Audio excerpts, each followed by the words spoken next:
ikinalulungkot ko pero hindi na siya makakita. Masyado nang malala ang damage sa mata niya. Mahal, hindi tayo susuko ha? Gagaling ka. Mahal, huwag ka na magpa-stress. Ginawa naman natin lahat, diba? Mahal, magpahinga ka muna dito ha? Maluto lang ako ng pagkain. Hi, Ramon. Rosa, bakit nandito ka? Balita ko, wala nang pag-asang makakita yung asawa mo. Ibig sabihin, magagawa na natin lahat ng gusto natin. Shhh! Huwag kang maingay. Masisira plano natin. Sinasabi ko na nga ba, may pinaplano kayo ni Rosa. Mahal, kain ka na nito paborito mo. At talagang hinahayaan mo lang dito si Rosa, ha? Ano ba?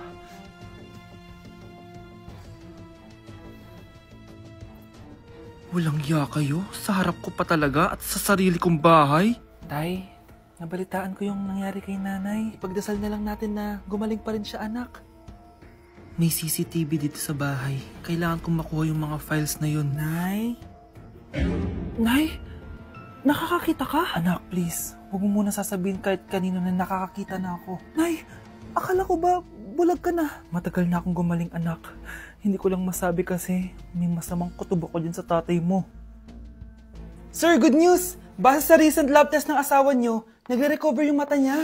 Ano? Ba't parang hindi kayo masaya, sir? Uy, Mare, may field trip kasi yung anak mo. Kailangan ng pirma ng parents. Rosa, sumagot ka. Kapag pinirmahan mo to, akin na lahat ng mga kayamanan mo. Oh, pirmahan mo na. Tita, wala naman ako field trip ah.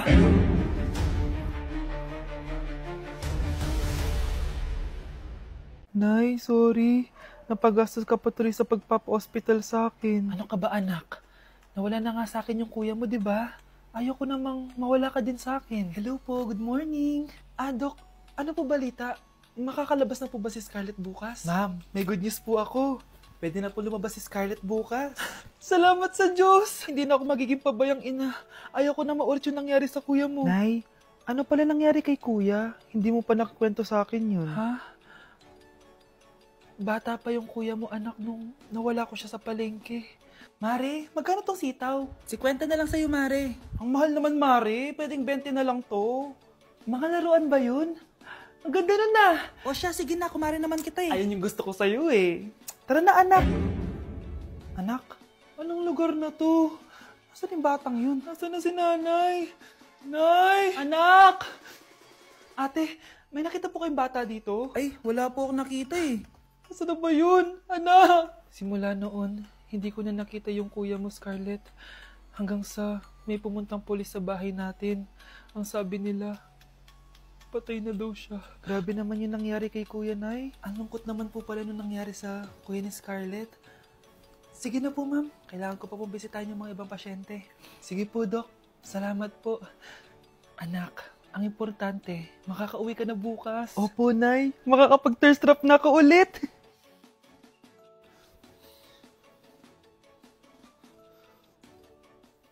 Anak, tara na, uwi na tayo. Nay, may pinapabigay pala si Doc sa'yo. Oh, ano naman kaya to?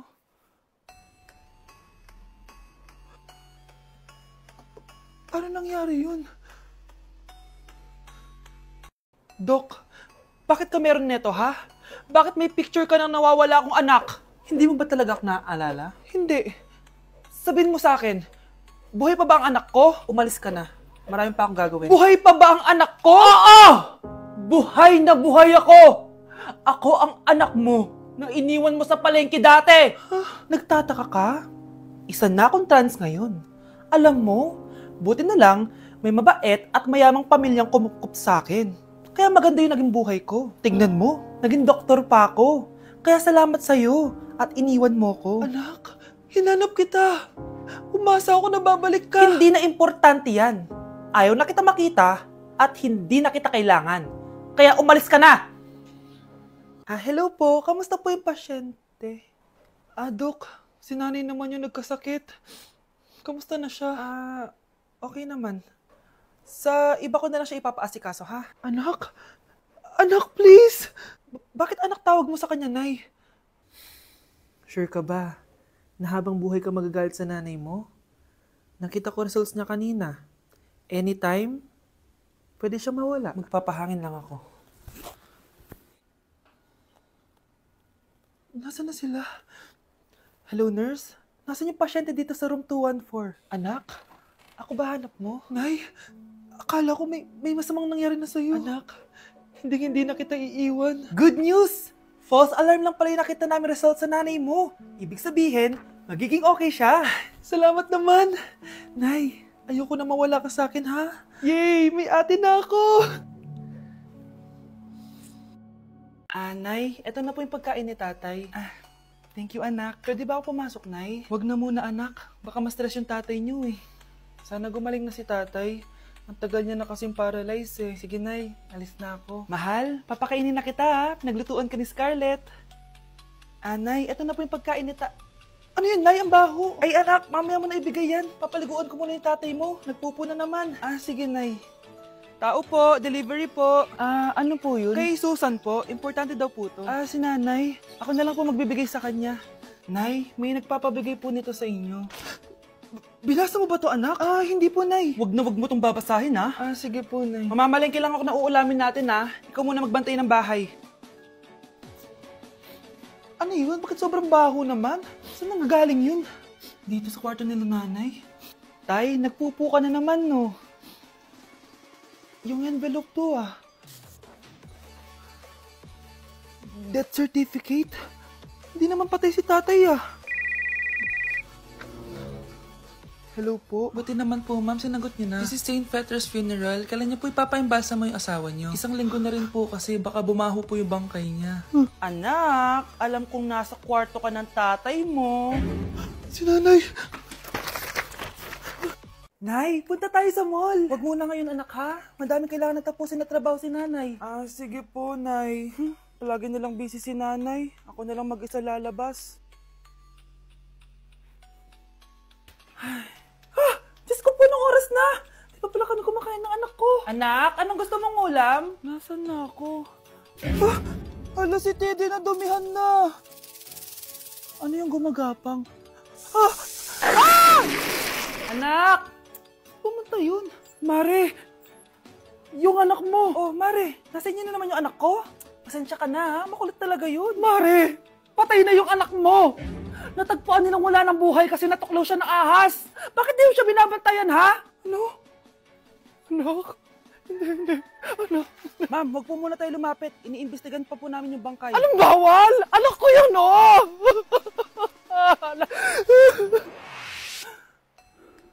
Nay, punta tayo sa mall. Anak, buhay ka. Sige anak, labas tayo. Punta tayo ng mall. Yay! Pumunta kami ng mall. Anak, nag-enjoy ka ba sa mall? Opo, Nay. Nag-enjoy talaga ako. Kaso, nagugutom na ako, Nay. Kumain ka na, anak. May tira pang pagkain dyan sa lamesa. May aasikasuhin lang ako trabaho, ha? Sige po, Nay. Ang sarap! Salamat naman at nabuhay ang anak ko. Anak, tapos ka na ba Anak! Anak! Anak! Ayoko mawala ka ulit sa akin! Nay, punta tayo sa mall. Bumalik na naman ako. May sumpa ata tong kwintas na to.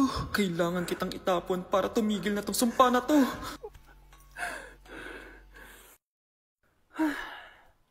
Teka, kwintas ba yun? Sino naman nagtapon itong magandang kwintas na to? Sayang. Akin na lang. Matawag? Hello? Hello, ma'am. Kayo po ba yung nanay ni Samantha? Nabangga po kasi siya. Kailangan Ano? pumunta dito sa ospital. Nasagasaan anak ko! Ayan, bilisan mo! Abulin mo na! Nay, alam mo, adik ka na dyan sa pinapanood mo. Kasi naman anak, nakakahook tong batang Quiapo. O siya na, Nay, sa kwarto muna ako, ha? O sige na anak, tapusin ko lang to, ha? Ala, yan yung mga kalaban! Bilisan mo! Saan yung kumakatok? Wala namang tao, ha? Lo, tapos na agad? Nakakabitin. Saan yung kumakatok? Hello? May tao ba dyan? Nay, may narinig ka bang kumakatok? Oo anak. Parang wala naman tao sa labas eh. Nay, minumulto na ata tayo. Sino yun? Anong gagawin natin anak? Lalabas ako anak. Nay, wag please. Deliver. Ay! Ano ba problema nyo ha? Kanina pa ako katok na katok dito. Bingi ba kayo? Ay, sorry. Ba't kasi gantong oras ka nagde-deliver eh? Oh, eto. Pinapabigay ni Coco Martin. Totoo ba? Wow, Nay! Di ba pinapanood mo yun? Si Coco Martin? Unbox na natin, Nay. Uy, may pa-letter pa sa akin si Coco Martin. Siya pala may-ari nito, anak. Wow, ang dami nilang pinadala, Nay. Tamang-tama, anak. Madami tayong hugasin ngayon. Binyagan mo na to. Kaya kayo, abangan nyo na to dahil available na to sa TikTok Shop starting at 11:11. I-follow nyo lang ang @bida ng TikTok. O anak, bilisan mo dyan ha. Gamitin na natin to. Wow, ang bula! Tapos ang bango pa! Tapos ang mura pa! Kaya bida talaga sa bulsa! Grabe ang linis! Araw-araw ko nang gagamitin to! Hello, Bes. Sinundan ko si Miguel. Bes, ano nakita mo? May iba na ba siya? Confirm. May kabit yung jowa mo. Ha? Sino naman magiging kapit niya? Kabit niya si Scarlett. Hello, Bes? Nasaan ako? Anong gagawin niyo sa akin? Tama na! Bakit ka nagmamanman sa bahay namin? Spy ka ba? Walang iya ka! Inagaw mo yung jowa ng best friend ko! Pinagsasabi mo, be! Ako, ang tunay na jowa ni Michael. Never naman nagustuhan ni Michael yan si Samantha kasi ang pangit niya, no? Ah, ganun ba? Oo, kaya magdusa ka dyan. Wag! Jessica? Samantha! Tara, tatakas kita. Grabe, Bes! Kung ano-ano na ginawa sa'yo, ang ganda mo pa din! Be, thanks to the perfect stay, velvet matte cushion, na Skintific. Bago ako pumunta dito para sundin si Miguel, nag-apply na ako neto. Dahil long-lasting ito, high coverage and waterproof, siguradong all day fresh ka. We, talaga ba? O eto? O diba? Ang ganda ko pa din. Hindi na kailangan mag-retouch. Ang gagaling nyo din, no? At may tagapagligtas ka pa. Si Samantha? Samantha? Ikaw ba yan? Anong ibig sabihin nito? O, diba? Ako ang tunay na jowa nito ni Miguel. At ikaw, kabit ka lang. Pero walang iya ka. Pero babe, ikaw na mahal ko ngayon. Tingnan mo nga itsura niyan. Wala akong pake. Magsama kayo ng pangit na yan. Lumayas na kayo dito. Ang dadrama nyo, ha? Basta ako, ganda lang ang ambag ko.